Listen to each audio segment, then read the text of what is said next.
आइए अब बात करते हैं हिमाचल प्रदेश की। वहां पर भी जरा विस्तार से जाने की कोशिश करते हैं एक एक एग्जिट पोल में, ताकि आपको एक क्लियर पिक्चर मिल सके, ताकि आपको एक आइडिया लग सके कि क्या हुआ। तो ये देखिए, ये अलग अलग एग्जिट पोल हैं। एक्सिस माई इंडिया कहती है 24 से 34। एक तो एग्जिट पोल वालों को यह समझना पड़ेगा कि अगर 68 सीट्स में से 68 सीट में अगर आप 10-10 सीट की रेंज दे देंगे तो भाई क्या कौन कैसे मन बना पाएगा। ये तो आप बचने के लिए अपना रास्ता निकाल रहे हैं। 10 सीट की रेंज दे रहे हैं। कांग्रेस पार्टी को 30 से 40, बहुमत का जादुई आंकड़ा 35, यानी कि सबसे पहला पोल जो है वो कांग्रेस पार्टी को जीत के करीब बता रहा है, लेकिन वो भारतीय जनता पार्टी को जादुई आंकड़े के पास भी बता रहा है। और ऐसे में अमूमन आरोप ये लगता है, और हम तो ये खबरें कवर करते भी हैं, कि कुछ ऑपरेशन कमल टाइप की चीज हो जाती है। तो क्या वो हिमाचल में भी हो जाएगी अगर नतीजे इस तरीके के रहेंगे? जितने एग्जिट पोल आप देख रहे हैं, जरा फुल फ्रेम चले जाएं, नहीं तो आपको थोड़ा कीड़ा मकोड़ा टाइप दिखेगा।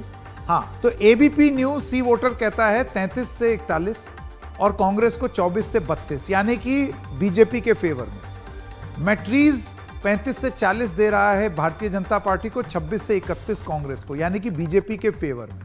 चाणक्य टुडेज चाणक्य 33-33 बराबर बराबर का खेल गए।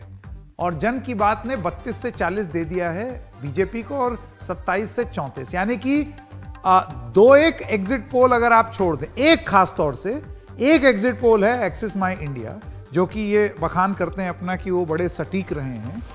वो अकेला एक ऐसा एग्जिट पोल है जो कि कांग्रेस को जिताए हुए, बाकी सब में थोड़ा सा रुझान बीजेपी की तरफ है। अब ऐसे में आप अपना बना लीजिए मन कि आपको क्या लगता है।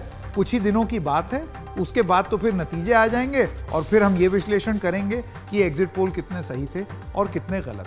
पोल ऑफ पोल्स ये कहता है कि 35 पर बीजेपी है, 30 पर कांग्रेस पार्टी है। इसको लेकर के भी तमाम सवाल हैं और आइए हिमाचल से जुड़े हुए ये सवाल जरा आपको स्क्रीन पर दिखाएं। सबसे पहला सवाल, क्या हिमाचल में सत्ता परिवर्तन की परंपरा तोड़ देगी भारतीय जनता पार्टी? ये एक बड़ा सवाल है, क्योंकि वहां पर जैसे कि आप जानते हैं इसे 5-5 साल का हिसाब होता है, 5 साल ये 5 साल वो, लेकिन उत्तराखंड में भी होता था, वो परंपरा टूट गई।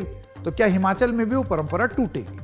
दूसरा सवाल, क्या भारतीय जनता पार्टी ने हिमाचल में बागियों की चुनौती से पार पा लिया? क्योंकि अगर इस तरीके के रिजल्ट आ गए तो इससे तो यह लगेगा कि इतना, आप सोचिए 19 बागी 68 मेंबर की विधानसभा में 19 बागी और फिर भी ये नतीजे। तो क्या आपने बागियों को कंट्रोल कर लिया या वो सिचुएशन कंट्रोल कर दी? प्रधानमंत्री फोन कर रहे हैं, कहते हैं मेरा तुम पर हक है। याद है आपको जेपी नड्डा की कॉन्स्टिट्यूंसी में वो सब हो रहा था। अगला सवाल, क्या कांग्रेस हिमाचल की सत्ता में आते आते चूक जाएगी?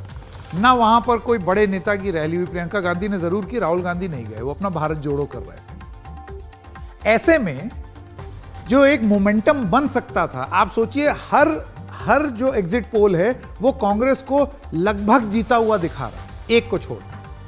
तो ऐसे में क्या सत्ता आते आते चूक जाएगी कांग्रेस पार्टी? कि पूरा आपके पास एक माहौल था, एक मुहिम थी, सब कुछ था, ओपीएस स्कीम को लेकर के नाराजगी थी, सब कुछ था, लेकिन फिर भी आप जीत नहीं पाए, लगभग वहां पहुंच करके उसके बाद आगे बढ़ गए। तो यह है हिमाचल की कहानी। आइए सुनते हैं कुछ प्रतिक्रिया जो कि हिमाचल के एग्जिट पोल पर आई।